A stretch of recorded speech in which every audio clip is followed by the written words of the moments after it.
Não queremos viver de emoção em emoção. Queremos viver de verdade em verdade, de glória em glória, e levar a tua glória até os confins da terra. Gratidão, Senhor, pela palavra abençoada que será liberada aqui, pela tua verdade absoluta que transforma e liberta, porque conforme conhecemos a tua verdade nos liberta. É só a tua verdade pode nos libertar e nos fazer livres. Obrigado, Jesus. Você pode se sentar. Pastor Cristiano, tem a palavra.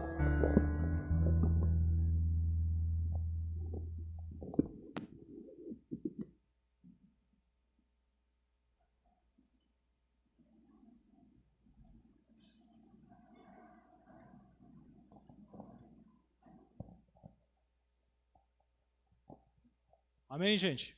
Paz do Senhor.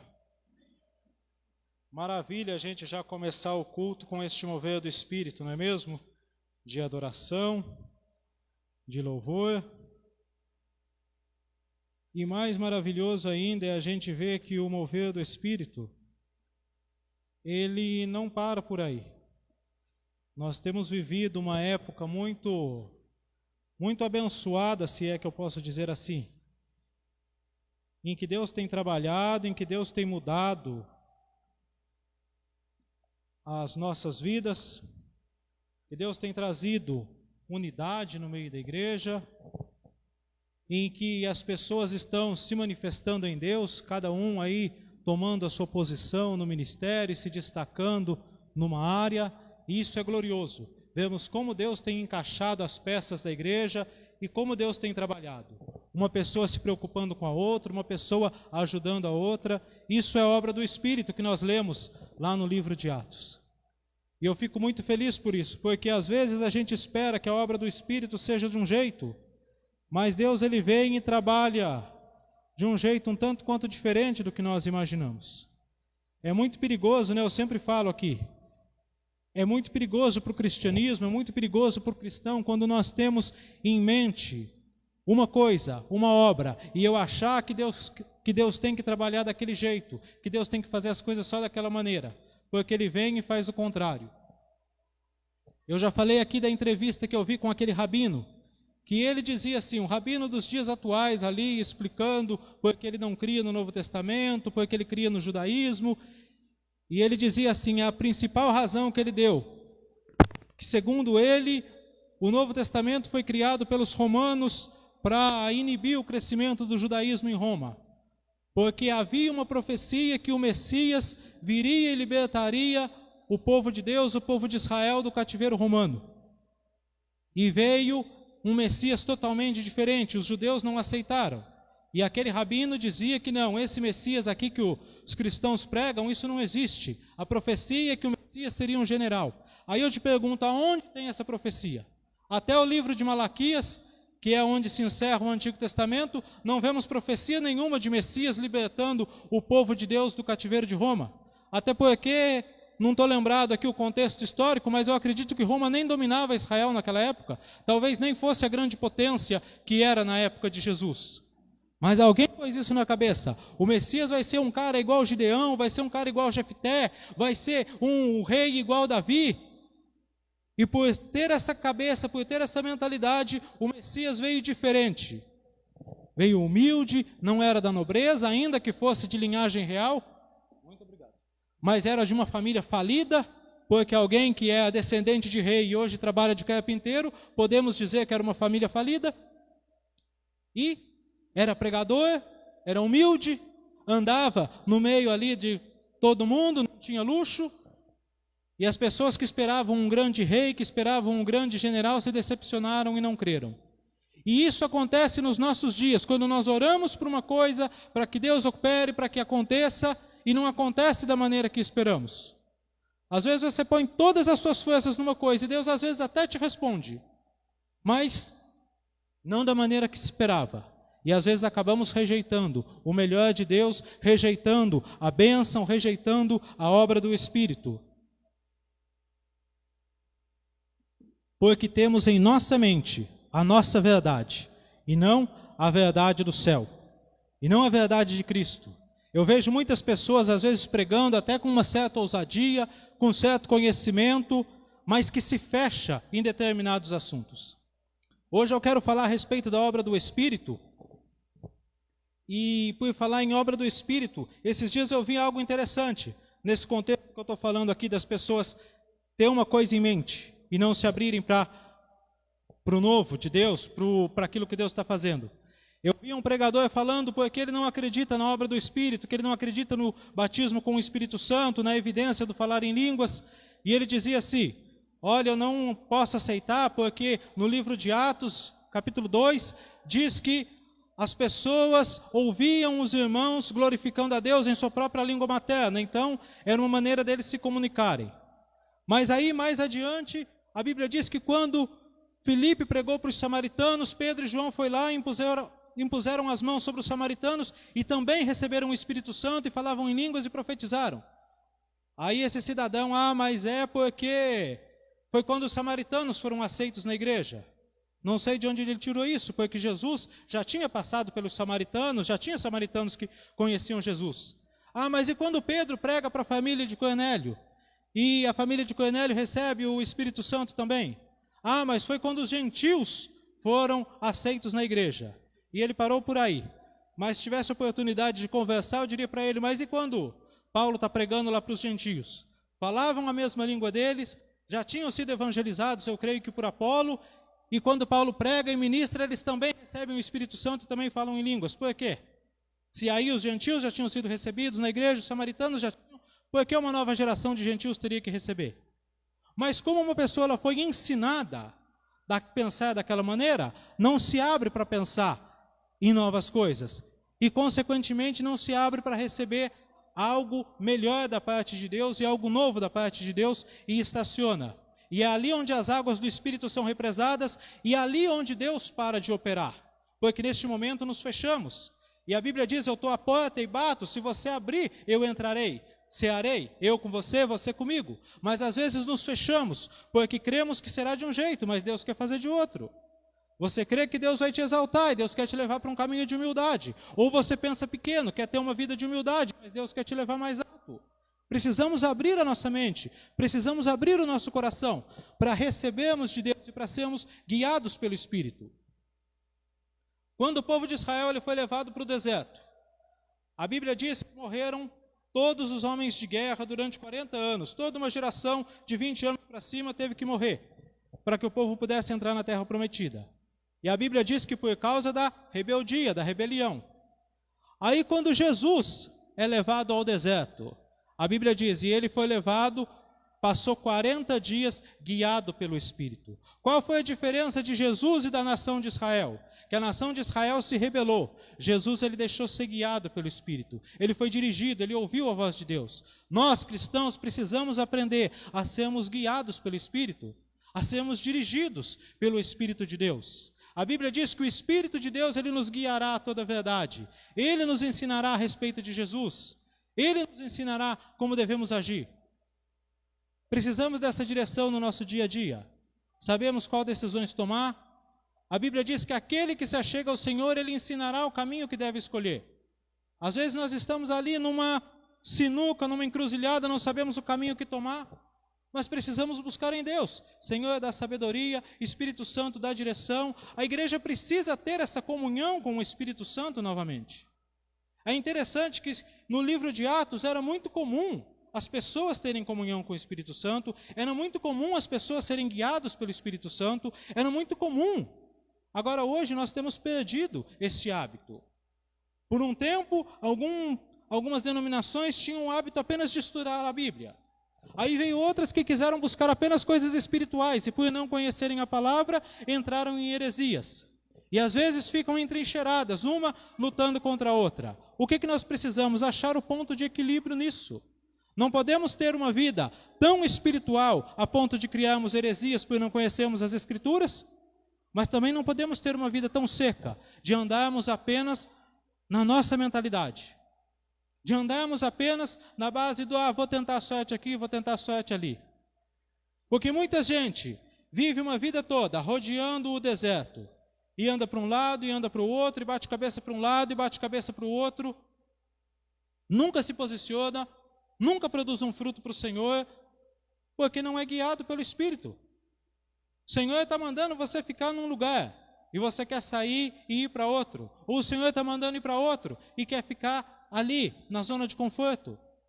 Precisamos ter essa sensibilidade no nosso dia a dia para sabermos as atitudes que tomar ou que devemos deixar de tomar, para sabermos quando devemos falar e quando devemos ficar calados.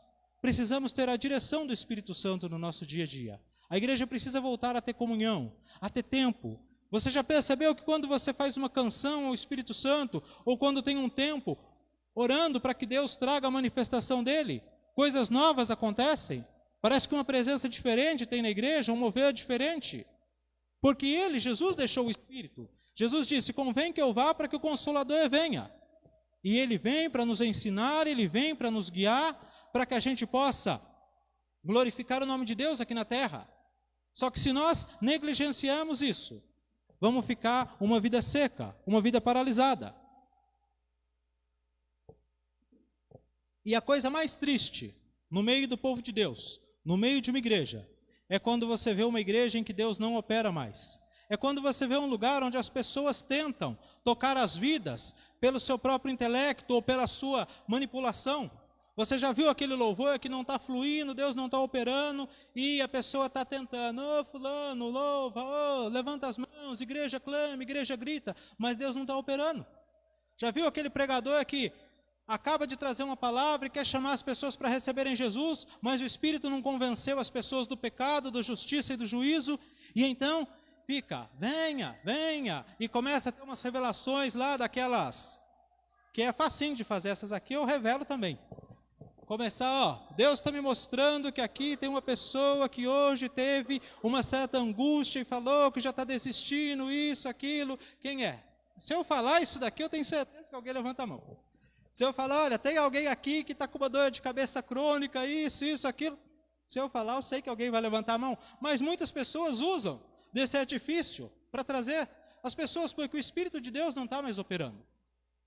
E isso é triste, para não dizer ridículo.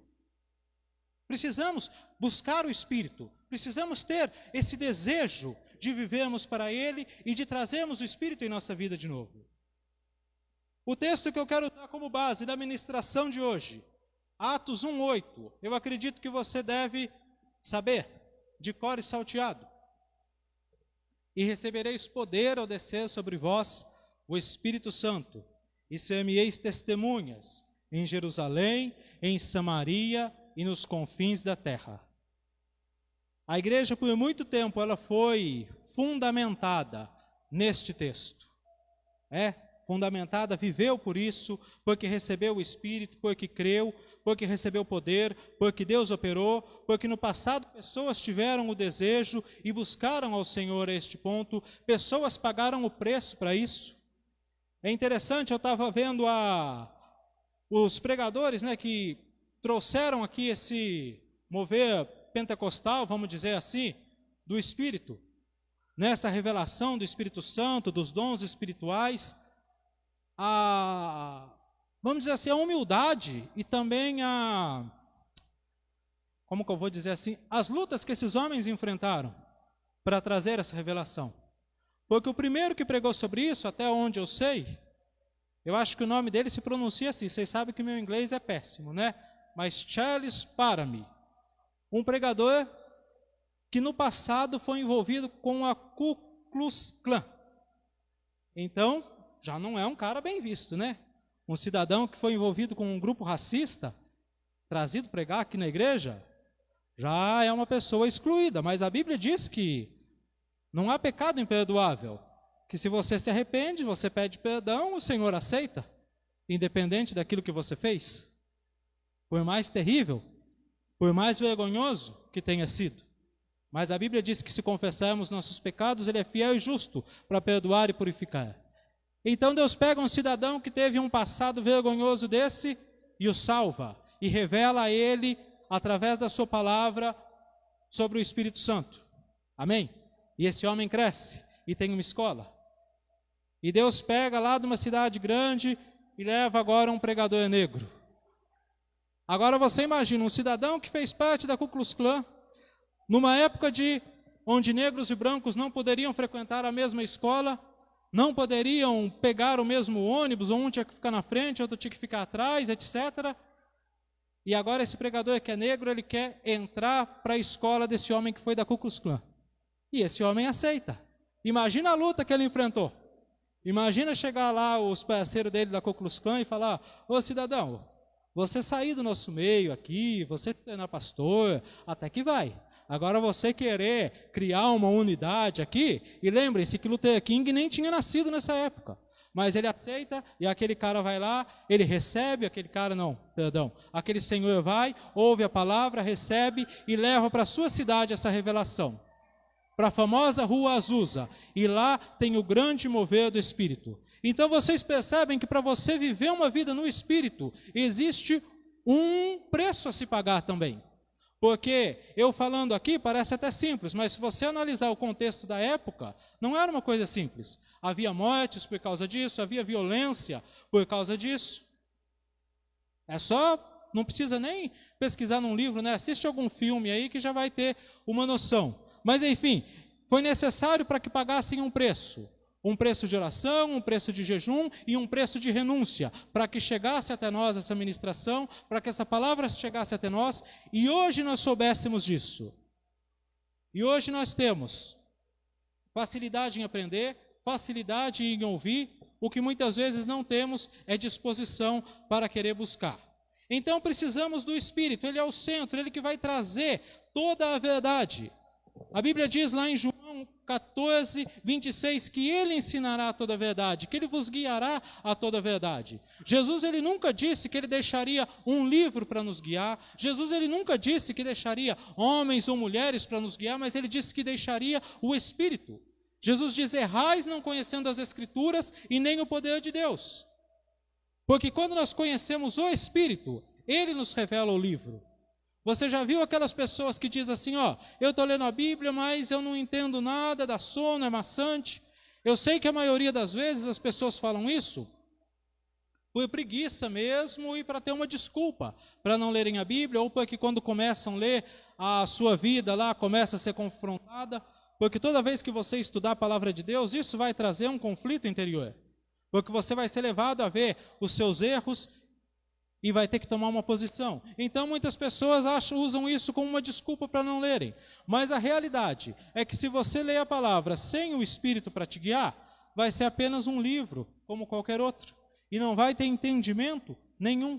Agora, quando você busca o Espírito, Espírito, me dá entendimento, Espírito Santo me guia a toda a verdade, então ele vai abrir o livro, então ele vai descortinar as revelações que estão por trás da palavra, e essa palavra vai criar vida em nosso interior. E vai nos trazer mudança de vida, e vai trazer a manifestação da vontade de Deus em nossas vidas. E aí poderemos ver os bens do Senhor aqui na terra dos viventes. Então ele nos ensinará toda a verdade da palavra, a verdade das atitudes que devemos tomar. Você já percebeu, não é, falar em palavra?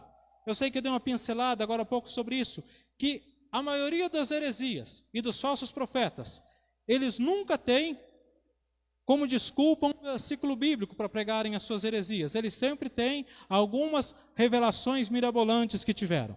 E vem com uma história que teve uma revelação que nenhum de vocês aqui teve, porque ele é um ser iluminado, um ser superior, e aí ele traz uma heresia. Ou cata um texto bíblico isolado para falar, mas a maioria é de revelações. Por quê? Porque às vezes até uma pessoa que tem o dom de revelação, às vezes até uma pessoa que tem o dom de visão, só que não tem a palavra para confrontar, não tem a palavra para ensinar. A palavra é a verdade. E o Espírito nos revela a palavra, o Espírito nos revela Cristo, porque Jesus é o caminho, a verdade e a vida. E a outra obra do Espírito também, que é muito interessante, ele vai glorificar a Jesus. Lá em João 16, 14, ele diz isso: ele ensinará, ele falará de mim, ele me glorificará.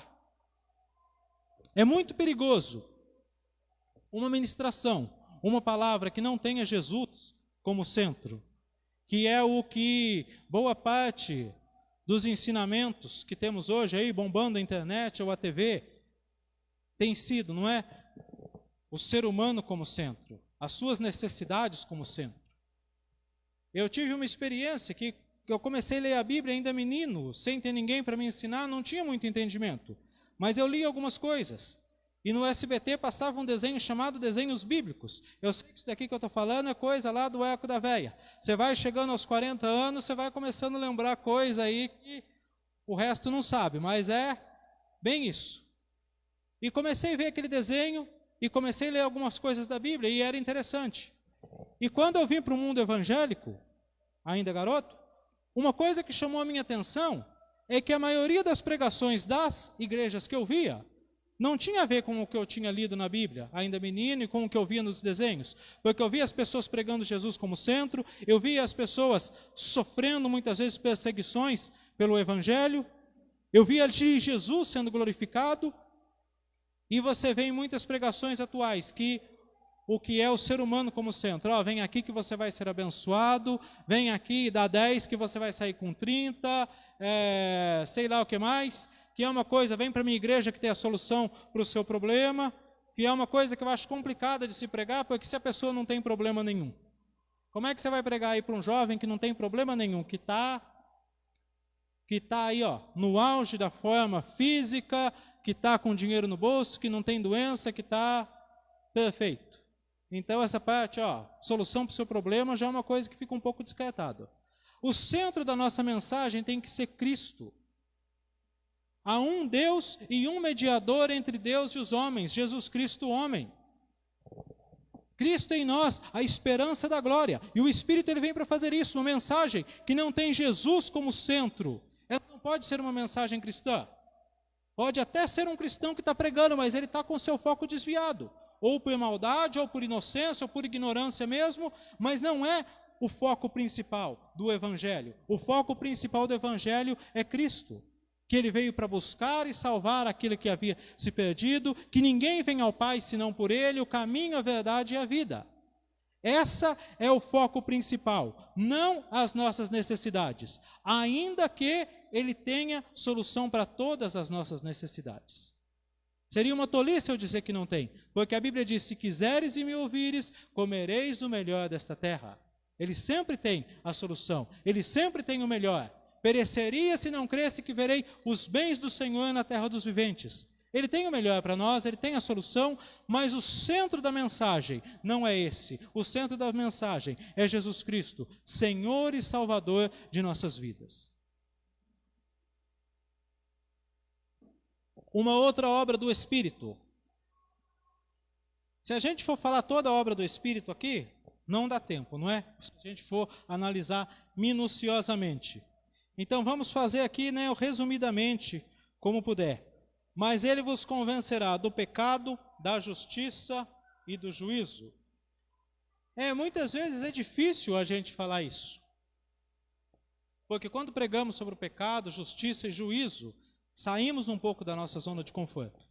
Mas, como dizia um pregador do passado, é melhor ofender com a verdade do que matar com a mentira. A Bíblia diz que todos pecaram e destituídos estão da glória de Deus, que Deus encerrou toda a humanidade debaixo do pecado. E isso também tem que ser o foco da nossa mensagem, porque se nós não pregamos isso, que existe a necessidade do pecado e existe a necessidade da justiça, senão haverá um terrível juízo, nós mataremos as pessoas. Muitas vezes nós, cristãos, eu, você, privamos as pessoas do céu, privamos as pessoas da graça, porque temos medo de pregar isso. Mas esta é a obra do Espírito, convencer do pecado, da justiça e do juízo. Do pecado, o próprio Jesus disse, do pecado porque não creem em mim.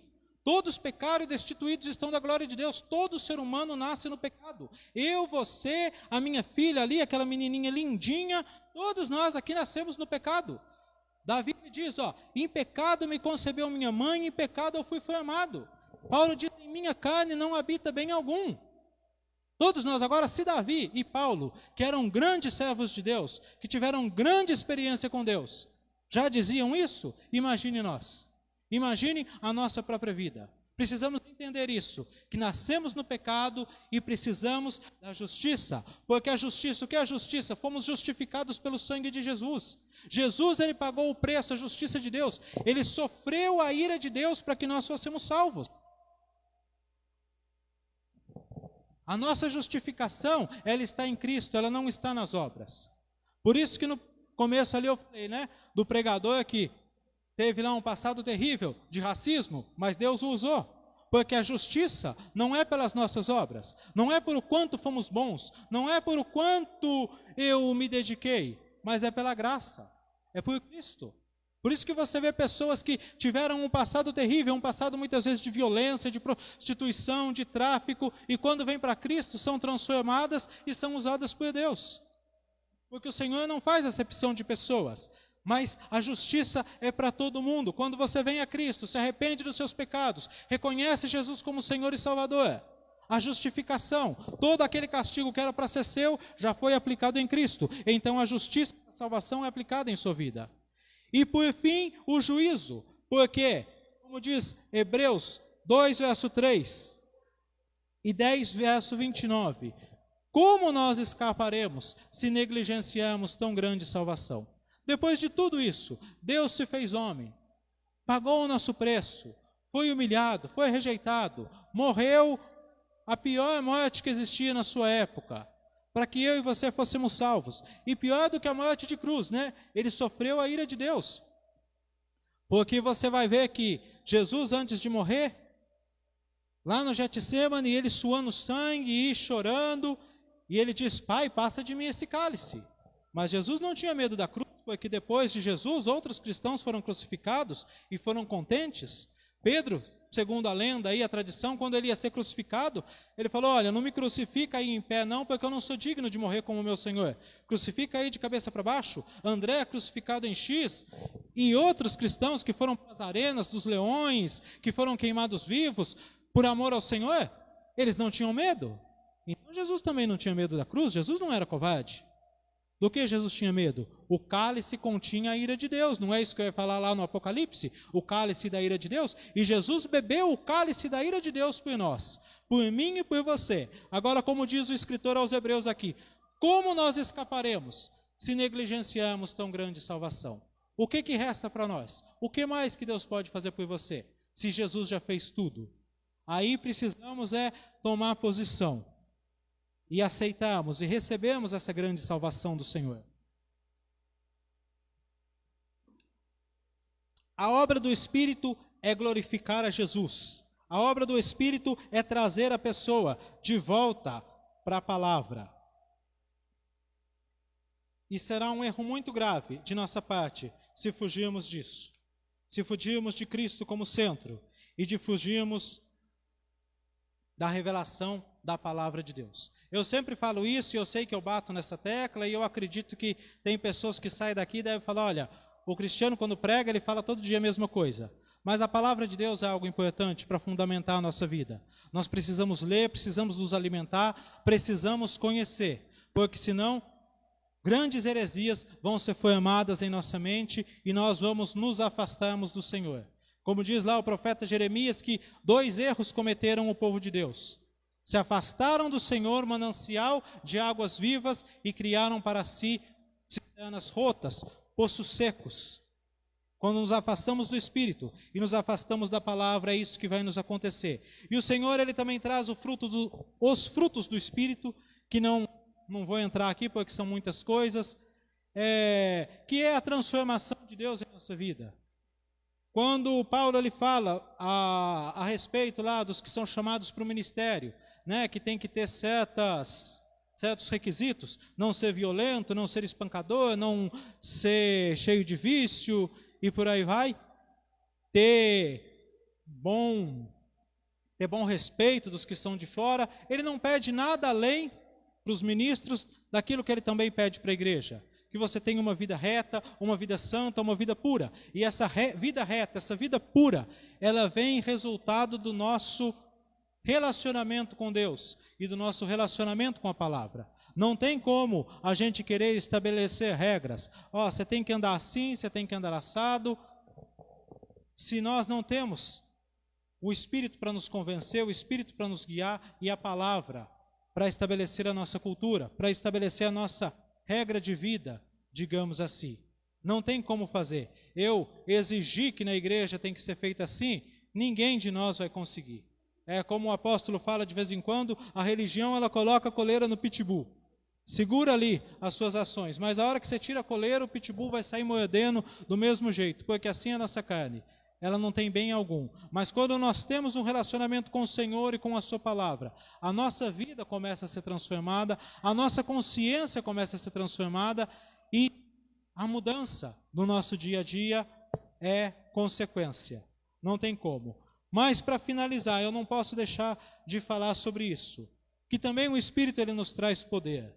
Recebereis poder ao descer sobre vós o Espírito Santo. Se você analisar nas Escrituras, era muito comum no Novo Testamento as pessoas receberem uma oração ali, receberem o Espírito Santo, falarem em línguas e profetizarem. Para mim, é muito claro que as pessoas, quando recebiam o Espírito Santo, elas falavam em línguas. O batismo com o Espírito Santo, pelo menos, elas falavam em línguas. E isso é uma coisa que foi cultura nossa aqui, e hoje tem sido esquecida. Às vezes, quando eu comecei a pregar, eu olhava aqui e eu via que as pessoas estavam falando em línguas, discretamente, enquanto a gente pregava aí nos seus bancos. Esse hábito eu procuro ter até hoje, mas eu vi que muita gente perdeu, ou a nova geração acabou sequer aprendendo. Mas é uma coisa que nós precisamos urgentemente voltar a buscar, voltar a pregar. As pessoas precisam ter esta fome, esse desejo do Espírito Santo, como tínhamos no passado, né? Já contei aqui que ia em vigília, ia em culto pentecostal, ia culto domingo de manhã numa certa igreja, domingo à tarde na outra, e não recebia, voltava para casa chorando, angustiado, e orava e jejuava até receber. Precisamos ter esse desejo, e quando receber, usar. Paulo ele diz que aquele que fala em línguas edifica a si próprio. Você está se edificando, você está entrando ali nos mistérios de Deus, quando você faz isso. Porque não sabemos orar como convém, mas o Espírito intercede por nós, com gemidos inexprimíveis. E a finalidade de tudo isso? A gente vai terminar com o texto que eu comecei de Atos 1:8, que é a finalidade de tudo isso. Sermos testemunhas ousadas. Em Atos 4:31 diz assim, que os discípulos oraram. O lugar tremeu, foram cheios do Espírito Santo e foram testemunhas ousadas. O texto aqui que eu mencionei no começo, 1:8. Recebereis poder ao descer sobre vós o Espírito Santo, e sereis testemunhas em Jerusalém, em Samaria e nos confins da terra. A razão que o Senhor derrama o seu poder na igreja, a razão que o Senhor investe o seu Espírito em nós, é para que sejamos testemunhas, para que novas pessoas ouçam a mensagem do Evangelho, para que novas pessoas sejam tocadas por Cristo, para que o Evangelho chegue mais longe. Hoje temos uma ferramenta maravilhosa que é a internet, que pode levar o Evangelho mais além do que ele já tem ido. Temos o nosso dia a dia e temos a nossa vida, que é uma pregação. Por isso que o texto que eu mencionei lá, que Paulo fala, né, que tem que ter bom testemunho dos que são de fora. Será que nós temos sido essas testemunhas ousadas? Será que com a nossa vida nós temos pregado o Evangelho? Será que com as nossas pregações nós temos pregados? Nós temos que ter ousadia para manifestar a Cristo, para manifestar o Evangelho. Isso com palavras, isso com atitude. As pessoas têm que ver em nós, no nosso dia a dia. No nosso comportamento, tem alguma coisa diferente ali? Pessoas que trabalham para a gente, tem que ver isso. Pessoas para quem trabalhamos, tem que ver isso. A nossa pregação, ela tem que ter poder. Até quando estamos comprometidos com isso, em sermos testemunhas?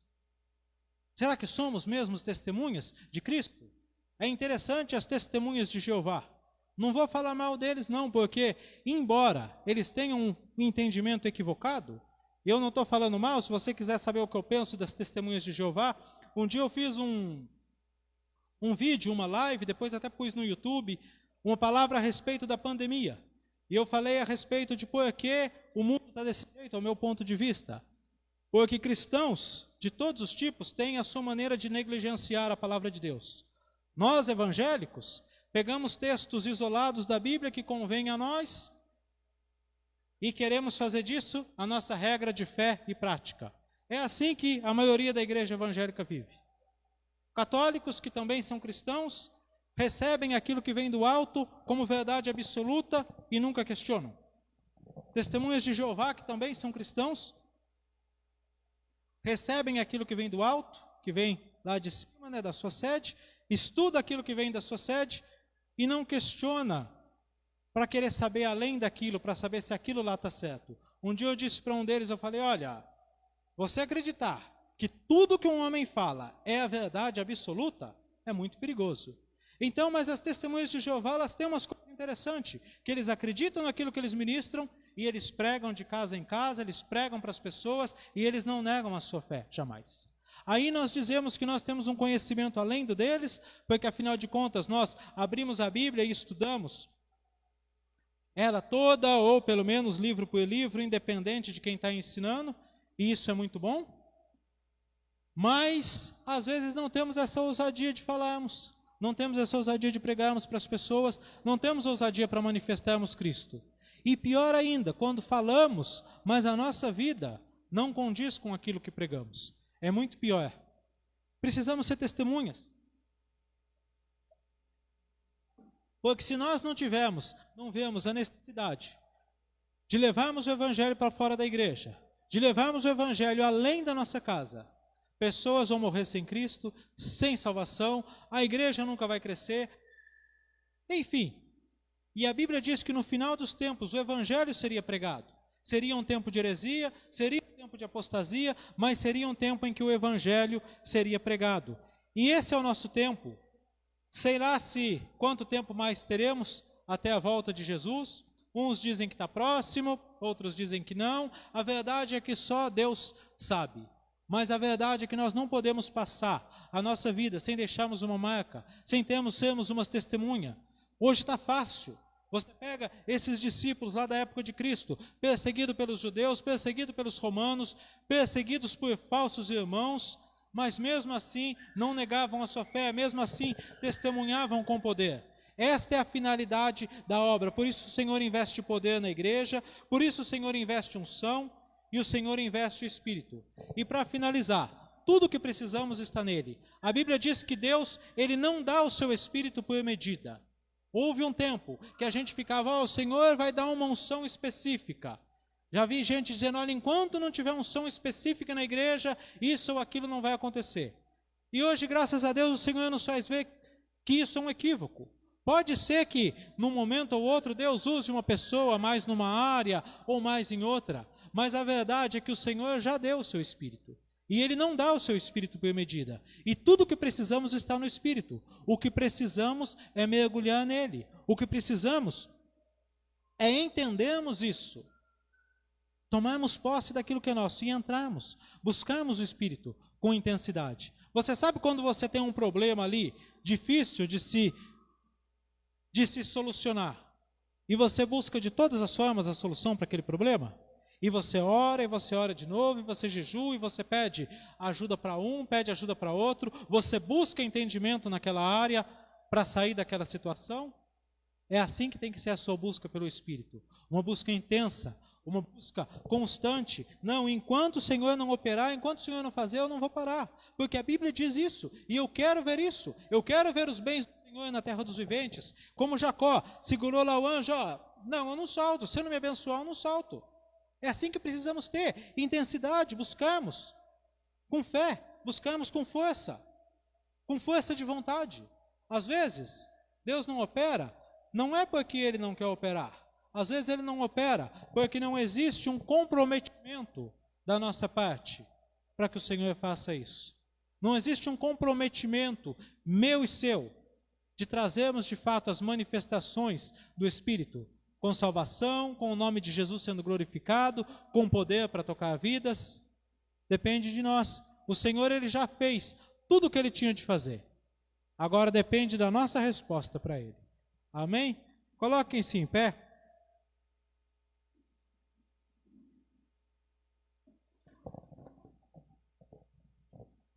Vamos agradecer a Deus pelo que Ele já fez aqui hoje. Vamos agradecer a Deus porque o Seu Espírito já nos foi dado. E que tenhamos uma semana abençoada e que tenhamos experiências com Deus.